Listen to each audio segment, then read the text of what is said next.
तो हम लोग अपने लास्ट टॉपिक की तरफ बढ़ते हैं जिसका नाम है एवोल्यूशन। एवोल्यूशन मतलब क्या होता है? बायोलॉजी का वो पार्ट जो एवोल्यूशन से रिलेटेड होता है उसको हम लोग बोलते हैं evolutionary biology. Means history of the life या फिर अर्थ। मींस अर्थ के ऊपर लाइफ कैसे ओरिजिनेट हुई, इसकी पूरी हिस्ट्री ही हमारी क्या कहलाती है? Evolutionary biology. इसकी स्टडी क्या कहलाती है? एवोल्यूशनरी बायोलॉजी कहलाती है। अगर हम देखें तो एवोल्यूशन एक ऐसी प्रोसेस होती है, स्लो, कॉन्टिन्यूस, धीमी, लगातार और इरिवर्सिबल, मतलब जिसको चेंज नहीं किया जा सकता, ऐसी प्रोसेसेस होती हैं जिसमें क्या होती हैं। अब इन प्रोसेस, अगर ये प्रोसेस हो रही है तो कुछ ना कुछ तो चीज़ें होंगी। मींस कॉम्प्लेक्सिटी ऑफ स्ट्रक्चर, जो स्ट्रक्चर सिंपल थे वो किस में कन्वर्ट होंगे? कॉम्प्लेक्स में कन्वर्ट होंगे। कोई चीज़ कहीं पर नहीं रह सकती, धीमे धीमे वो क्या करने लगी? उस इन्वायरमेंट में रहना सीख जाएगी। तो क्या होगा? Increase adaptation. और उसके बाद हर एक इस चीज़ में क्या आ जाएंगी? फंक्शनल एफिशिएंसी आ जाएंगी। तो एवोल्यूशन एक स्लो, कंटिन्यूस, रिवर्सिबल चेंजेस होने वाली एक प्रोसेस होती है जिसके अंतर्गत क्या होते हैं? एडेप्टेशन होते हैं, कॉम्प्लेक्सिटी ऑफ स्ट्रक्चर होता है और क्या होती है? फंक्शनल एफिशिएंसी होती है। अगर हम बात करते हैं टर्म एवोल्यूशन, तो एवोल्यूशन जो टर्म है वो हार्वर्ड स्पेंसर ने दिया था।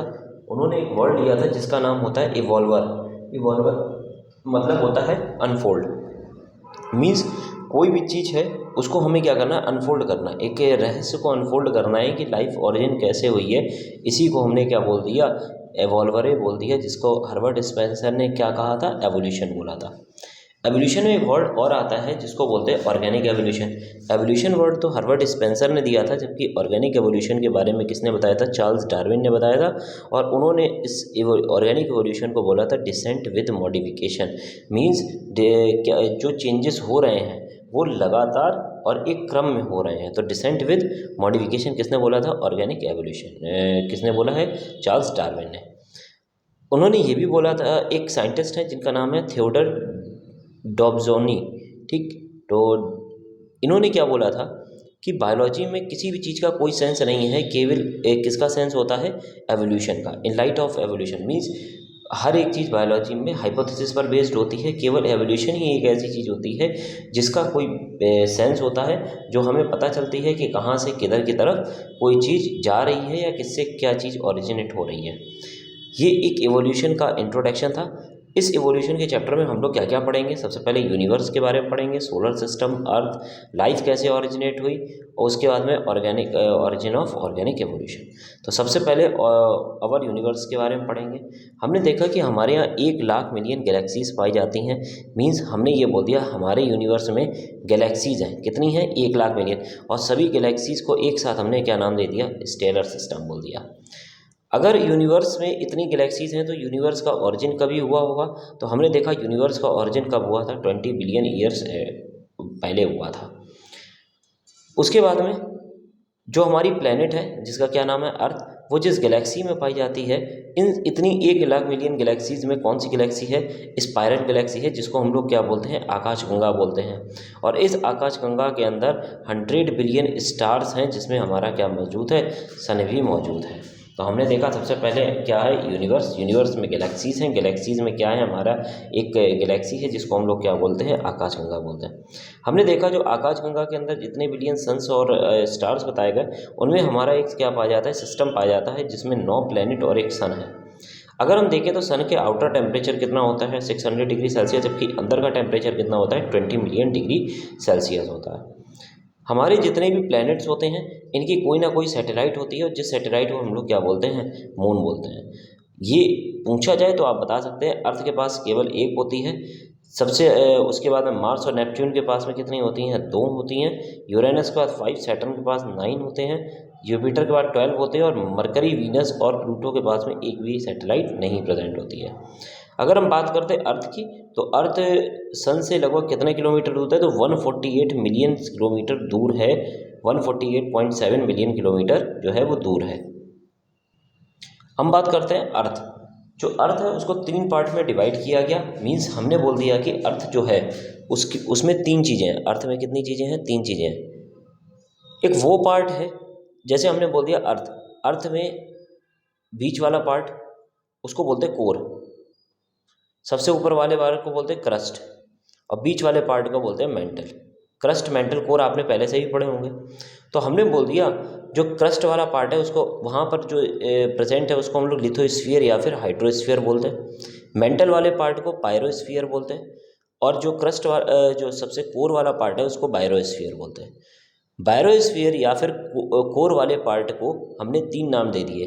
देखिए, सबसे बाहर 2 एलिमेंट सबसे ज़्यादा होते हैं, सियाल, तो हमने क्रस्ट में बोल दिया सियाल ज़्यादा होता है, मतलब कि सिलिकॉन और एल्युमिनियम ज़्यादा होता है। मेंटल वाले में होता है SiMa, सिलिकॉन और मैग्नीशियम ज़्यादा होता है। और कोर वाले में 2 एलिमेंट ज़्यादा होते हैं, NiFe, निफे मीन्स निकल और आयरन। तो हमने यही चीज़ को यहाँ पर बता दिया है कि सबसे पहले lithosphere crust, pyrosphere mantle, barysphere core. Core में निफे सबसे ज़्यादा होता है, मेंटल में सियाल मतलब कि सीमा ज़्यादा होता है, Si सिलिकॉन, मैग्नीशियम और क्या हो गया मैग्नीज। लिथोस्फीयर में क्रस्ट होता है, मीन्स जहाँ पर ज़मीन और पानी होता है वहाँ पर क्या होता है, सिलिकॉन और एल्युमिनियम ज़्यादा होता है। अगर हम बात करते हैं स्टेलर सिस्टम की, मीन्स अगर गैलेक्सी में अगर जाना है तो गैलेक्सी में जाने के लिए कुछ हम लोग दूरी को नापते हैं। तो दूरी को नापने के लिए लाइट ईयर होता है। 1 लाइट ईयर बराबर होता है 9.46 × 10⁻12 किलोमीटर होता है। ठीक, तो ये आपके उसका दे के रखा हुआ है डाटा। अब हम लोग बात करते हैं अपने सोलर सिस्टम के बारे में बात करेंगे। हमारा सोलर सिस्टम का ऑरिजिन कैसे हुआ है और किसने क्या थ्योरी दी है। तो सबसे पहले हमारे सोलर सिस्टम की अगर हम बात करते हैं तो जो थ्योरी दी गई थी उसको बोलते हैं नेब्यूलर हाइपोथेसिस। ठीक, तो आपसे अगर कोई पूछे तो ऑरिजिन ऑफ सोलर सिस्टम की थ्योरी को क्या बोलते हैं, नेब्यूलर हाइपोथेसिस। किसने दी, कांट और लैपासे। कांट और लैपासे दो जियोलॉजिस्ट थे, जिन्होंने जियोलॉजिस्ट है, ठीक है, भूगर्भ विज्ञान है, इन्होंने क्या दिया था, एक थ्योरी दी थी जिसको बोलते हैं नेबुलर हाइपोथेसिस। इन्होंने बोला था कि पृथ्वी की ब्रह्मांड में एक मैटर था जिसको हम लोग बोलते हैं प्रीएमेबल मैटर, जिसको बोलते हैं इलम, YLEM, इलम। ये एक क्या है, कॉस्मिक मटेरियल था जो बहुत मतलब कि जैसे नहीं धुएं वाला कॉस्मिक मटेरियल हम लोग बोलते हैं, स्टार्स का एक मटेरियल, एक पूरा गुच्छा था। इसमें अचानक क्या हो गया, कितने साल पहले, 10 से 20 बिलियन ईयर पहले जब यूनिवर्स आया था, उसमें अचानक क्या हो गया, विस्फोट हो गया। विस्फोट होने से जो कॉस्मिक मटेरियल था वो धुएं में इधर उधर की तरफ उड़ने लगा। जब वो विस्फोट हुआ तो जो छोटे छोटे धुएं के पार्टिकल्स निकले उनको उसने नाम दिया नेबुली। क्या नाम दिया, नेबुली। और हर एक जो नेबुला था, हर एक जो नेबुला था वो धीमे धीमे क्या हो गया, वो ठंडा होना स्टार्ट हुआ। कुछ नेबुली जो थे वो किनारे किनारे ठंडे होके लग गए, और कुछ जो भारी थे वो यहाँ पर कहाँ पर आ गए, बीच में आ गए। ठीक, जो सेंटर में आ गए उनके पास अपनी एक ग्रेविटी थी, सबकी अपनी एक क्या थी, ग्रेविटी थी। और ये धीमे धीमे जो सब कुछ इकट्ठा हो रहा था कि ये जिस शेप में आ गया, तो ये कैसा शेप हो गया, फ्लैट शेप हो गया। यही हमारी क्या कहलाई, बिग बैंग थ्योरी कहलाई या फिर थर्मोन्यूक्लियर थ्योरी। तो आपसे चाहे नेबुलर हाइपोथेसिस पूछे चाहे थर्मोन्यूक्लियर थ्योरी पूछे, आपको किसके बारे में निकला है, नेबुलर हाइपोथेसिस की किस तरीके से एलम के अंदर जो कॉस्मिक मटेरियल था उसके अंदर विस्फोट हुआ, विस्फोट से नेबुली बने, नेबुली धीमे धीमे ठंडे हुए, क्लाउड की गैसेस थे वो धीमे धीमे ठंडे हुए, जो फ्लैट हो गए, उनमें से कुछ तो बीच में आकर हो गए और बाकी जो है वो किनारे किनारे आकर इकट्ठे हो गए। जो बीच में आकर इकट्ठे हुए, जो डेंस में सेंटर बीच में था, उसको हमने क्या नाम दे दिया, प्रिमिटिव सन। बाकी जो किनारे किनारे ठंडे हुए थे पेरीफेरी पर, उनको हमने क्या दे दिया, अदर प्लैनेट्स। तो हमने बोल दिया कि हमारा जो सोलर सिस्टम है वो इस तरीके से बना। कितने साल पहले बना, तो 20 बिलियन ईयर्स पहले विस्फोट हुआ था, प्रीएबल मैटर था, विस्फोट हुआ, धीमे धीमे जब ठंडा हुआ तो कितने साल लग गए, 4.6 बिलियन ईयर्स पहले जो है वो हमारा क्या बन गया था, सोलर सिस्टम। तो कितने साल लग गए, लगभग 15.4 ईयर्स से लगभग लग गए थे। उसके बाद हम लोग बात करते हैं ऑरिजिन ऑफ अर्थ के बारे में बात करते हैं। हमने देख लिया कि भाई अदर प्लैनेट्स हमारे बन गए, तो हमारा एक प्लैनेट हमारा क्या बन गया, अर्थ भी बन गया। तो हमने देखा कि अर्थ कैसे बन गया, अब उसके बारे में बात करते हैं। हमने आपसे बोला कि यहाँ पर ये नेबुली तो धीमे धीमे ठंडे हुए तो प्लैनेट्स बनने लगे थे। उनमें हमारा एक प्लैनेट कौन था, अर्थ भी था। शुरुआत में ये, क्योंकि कॉस्मिक मटेरियल जो थे वो गैसियस फॉर्म में थे, तो हमारी जो अर्थ भी थी वो भी कैसी थी, स्पाइनिंग बॉल जो थी वो वहाँ पर क्या थी, हॉट गैसेस थी प्लस वेपर एलिमेंट थे। ठीक, इस तरीके से कुछ ऐसे ये धीमे धीमे क्या हुआ, ठंडे होने स्टार्ट हुए। जब ये ठंडे होने स्टार्ट हुए तो ठंडे होने जब स्टार्ट हुए तो इनके अंदर क्या हुआ कि जो भी गैसेस थी वो कंडेंस्ड होना स्टार्ट हुई। हॉट गैसेस और वेपर एलिमेंट्स ही तो थे, तो हॉट गैसेस जब कंडेंस्ड हुई तो मॉल्टन लावा बना। वेपर एलिमेंट जब कंडेंस्ड हुए अपनी डेंसिटी के अकॉर्डिंग, तो या तो एलिमेंट्स जो वेपर की फॉर्म में थे या तो ये नीचे बैठ गए डायरेक्ट, या तो ये क्या कर गए आपस में रिएक्ट कर गए। ध्यान से समझिएगा, जब अर्थ बनी तो दो चीज़ें थी, हॉट गैसेस और एलिमेंट थे वेपर फॉर्म में। हॉट गैसेस ठंडे होकर मॉल्टन लावा बन गई, एलिमेंट जो वेपर फॉर्म में थे या तो ये डेंसिटी के अकॉर्डिंग नीचे बैठ गए या तो ये आपस में क्या कर गए, रिएक्ट कर गए। प्रीएमेबल अर्थ पर जो चीज़ सॉलिड फेज में थी उस जगह को हमने क्या बोल दिया, लिथोस्फीयर। उसके चारों तरफ जो गैसियस फॉर्म में जो कुछ था उसको हमने क्या नाम दे दिया, एटमॉस्फेयर। एलिमेंट जो वेपर फॉर्म में थे मोस्टली कौन से थे, आयरन हो गया, निकेल हो गया, इन्होंने पृथ्वी का कोर पार्ट बनाया जो हमने अभी देखा था, निफे वाला पार्ट। जितने भी लाइट एलिमेंट्स थे, हीलियम, हाइड्रोजन, वाटर वेपर्स, ये H2O का मतलब वाटर वेपर से है, नाइट्रोजन, कार्बन, ये सभी क्या बना दिया, गैसियस एटमॉस्फेयर बना दिया। तो हमने देख लिया कि हमारी तीनों चीज़ें जो हैं वो बन गई। ठीक है, केवल क्या नहीं बना, पानी नहीं बना, बाकी सॉलिड चीज़ भी बन गई है, गैसियस चीज़ भी बन गई है। तो दोनों चीज़ें बन के यहाँ पर बन चुकी, क्योंकि टेम्परेचर ज़्यादा था इसलिए अभी वाटर यहाँ पर इवॉल्व नहीं हुआ। जिस समय पृथ्वी बनी थी उस समय उसका सरफेस का टेम्परेचर कितना था, 5000 से लेकर 6000 डिग्री सेल्सियस। क्योंकि यहाँ पर पानी नहीं था, और पानी के ब्रेकडाउन जब तक नहीं होगा तब तक ऑक्सीजन नहीं निकलेगी। आपने फोटोसिंथेसिस में भी पढ़ा है कि ऑक्सीजन का जो इवोल्यूशन होता है वो पानी के ब्रेकडाउन से होता है।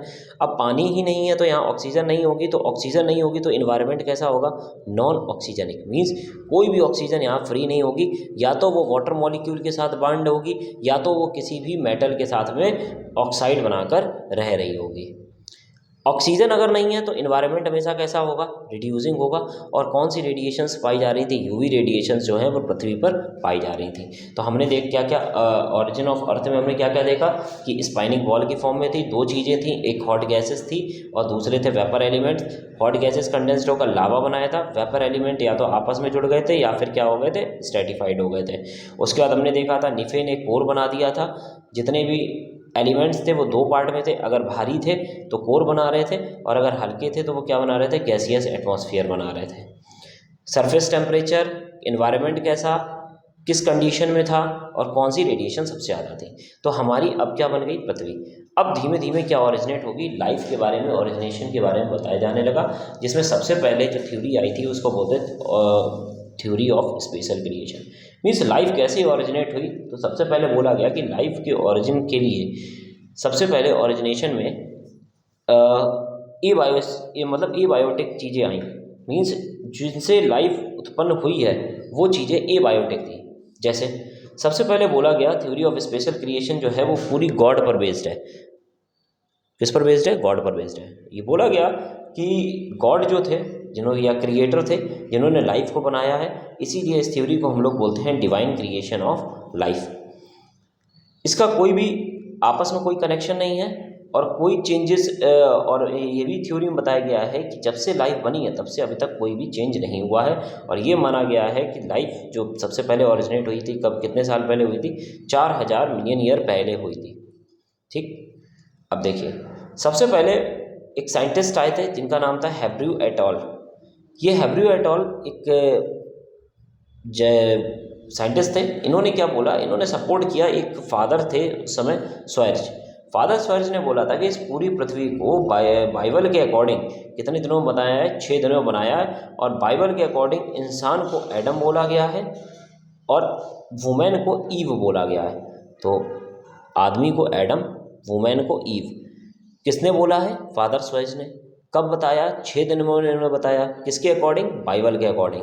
इन्होंने बोला जो आदमी एडम था ये बाइबल के किससे निकला है, क्ले से निकला है, जबकि ईव जो है वो जीसस क्राइस्ट से किससे निकली है, रिब से निकली है। ये किसने बोला था, फादर स्वर्ज ने। और फादर स्वर्ज को किसने सपोर्ट किया था, हैब्रू एट ऑल ने किया था।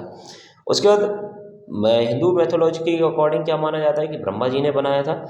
ब्रह्मा जी ने 2 लोगों को बनाया, सबसे पहले बनाया था, एक मनु थे और उसके बाद में श्रद्धा। और इन्होंने पृथ्वी पर लाइफ कितने दिनों में बनाई थी, 7 दिनों में बनाई थी। साइंस इन दोनों ही चीज़ों का सपोर्ट नहीं मानता है, जिसको किसने निगलेक्ट कर दिया था? चार्ल्स डार्विन ने, जिन्होंने गैलापागोस आइसलैंड पर डिस्कवरी करी थी, और एल्फ्रेड आर वैलेंसे, जिन्होंने मालियान आर्चिपेलागो जो था एक जगह जहाँ पर उन्होंने डिस्कवरी करी थी। और इन दोनों डिस्कवरीज ने ये बताया गया था कि कभी भी लाइफ का ऑरिजिन एबायोजेनेटिक चीज़ों से नहीं होता है। डार्विन ने जो ऑर्गेनिक एवोल्यूशन बनाया था, उस ऑर्गेनिक एवोल्यूशन के अकॉर्डिंग उन्होंने ये भी बताया था कि जिस तरीके से पृथ्वी का उत्पत्ति हुई है, वैसे ही बायोलॉजिकल लाइफ की भी जो हिस्ट्री है वो किससे जुड़ी हुई है? पृथ्वी से। मतलब कि जैसे जैसे पृथ्वी पर ऑरिजिनेशन हुआ है, पृथ्वी चेंज हुई है, वैसे वैसे ही लाइफ जो है वो ऑरिजिनेट होकर चेंज लाइफ फॉर्म में चेंजमेंट आया है। नेक्स्ट आती है abiogenesis, theory of abiogenesis. Abiogenesis जो है वो वही चीज़ बताती है कि किस तरीके से ए बायोजेनेसिस का दूसरा नाम होता है थ्योरी ऑफ स्पॉन्टेनियस क्रिएशन, कैसे अचानक उत्पत्ति हो गई। एंटी बायोजेनेसिस मीन्स बायो मतलब होता है लिविंग, जेनेसिस मतलब होता है फॉर्मेशन, लेकिन किससे? एंटी मतलब कि बायो से नहीं, मतलब लिविंग ऑर्गेनिज्म से नहीं, और नॉन लिविंग थिंग से कैसे ओरिजिनेशन हुआ है इसके बारे में। तो सबसे पहले इसमें एक साइंटिस्ट आए थे जिनका नाम था वॉन हेलमोंट। इन्होंने बोला था कि जो लाइफ है उसका ओरिजिनेशन एबायोटिक चीज़ों से हुआ है, मीन्स नॉन लिविंग चीज़ों से हुआ है, सड़े गले चीज़ों से हुआ है। कितने साल पहले? तो 3.5 मिलियन ईयर्स पहले। ये किसने बोला था? Von Helmont. तो आपसे अगर पूछा जाए कि ए बायोजेनेसिस थ्योरी में सबसे पहले सपोर्ट किसने दिया, तो वॉन हेलमोंट ने दिया था। वॉन हेलमोंट के बाद कौन साइंटिस्ट आए थे? एरिस्टोटल। एरिस्टोटल ने बोला था जितने भी वर्म होते हैं, इंसेक्ट होते हैं, फिश होते हैं, फ्रॉग होते हैं, माइस, हमने ये सारे जानवर ले लिए। बोला एरिस्टोटल ने कि इन ये कहाँ से निकले हैं? मिट्टी से निकले हैं। क्रैब और सैलामेंडर ये पृथ्वी या फिर पृथ्वी पर पाए जाने वाला चिपचिपा पदार्थ होता है, स्लाइम से निकले हैं। जबकि टेप वॉर्म जो है वो इंसान के एक्सक्रीटा से निकला है। तो हमने 3 एरिस्टोटल ने बातें कही, वॉर्म, इंसेक्ट, माइस वगैरह मिट्टी से, टेप वॉर्म ह्यूमन एक्सक्रीटा से या एनिमल एक्सक्रीटा से, क्रैब और सैलामेंडर पृथ्वी या स्लाइम लेयर से निकले हैं। मीन्स इनमें से कोई भी जो है वो हर एक चीज़ नॉन एबायोटिक चीज़ों से निकली है, चाहे वो मिट्टी हो, चाहे वो अर्थ का स्लाइम हो, और चाहे फिर वो हमारा ह्यूमन एक्सक्रीटा हो। ठीक, तो यहाँ पर कोई भी लाइफ से ओरिजिनेट नहीं हो रहा है। किसने बोला था? एरिस्टोटल ने। कुछ और साइंटिस्ट आए, उन्होंने बोला था कि जो मेल और फीमेल माइस है ये कैसे ओरिजिनेट हुई हैं? जब इंसान अपने पसीने की किसी शर्ट को या कपड़े को गेहूं के अंदर 21 दिनों के लिए दबा के रख देता है, तो उससे माइस, मेल और फीमेल माइस का ओरिजिनेशन होता है। ये किस में बोला गया था? थ्योरी ऑफ स्पॉन्टेनियस क्रिएशन बोला गया था।